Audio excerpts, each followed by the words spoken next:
Skin tightening and anti এজিংয়ের উপর effect করে, এটা স্কিনটাকে টাইট করবে। এটা ফার্স্ট স্টেপে আমরা করে নিচ্ছি, এর পরের স্টেপে যাবো যাতে অ্যাব্রেশন না হয়ে যায়।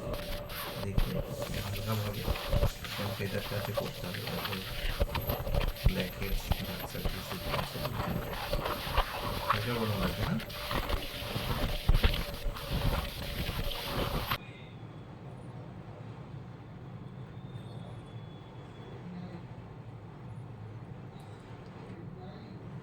এটা বোধহয় ফার্স্ট টাইম দিলেন আমাকে, প্রচন্ড এত সুন্দর স্মেলটা। এটা ছিল না যেদিন, এর আগের দিন হাইড্রা ফেশিয়াল করেছে। আমি এমনি মাঝে মাঝে ট্যান করলে এমনি মুখে লাগিয়ে রেখে দিলে মুখটা কীরকম রেড রেড হয়ে গেছে। বাকি আমার এত প্রবলেম হচ্ছিল আমি দেখাইনি।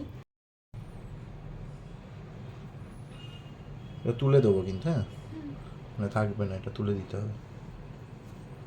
স্মাইল লাইনটা সবই করে কিছু পিল আপ হবে? হোপফুলি হবে না, কারণ এটা মেডিডার্মের পিল, আর যদি হয়ও একটু ভালো করে ময়েশ্চারাইজার করবে, ঠিক হয়ে যাবে। না এখন শুটফুট নেই তাই বললাম। আচ্ছা হবে, হবে না, এটা ইয়েলো পিল দিচ্ছি, এটা গ্লোই করার জন্য দেওয়া।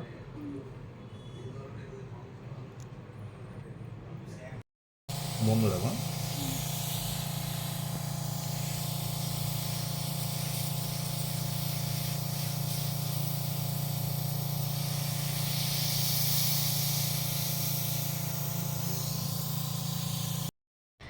স্কিনটা অনেক গ্লো করছে। আজকে অনেক দিন পর আমি আবার স্কিনটা ট্রিটমেন্ট করলাম। আমি আজকে হাইড্রা ফেশিয়াল নিয়েছি।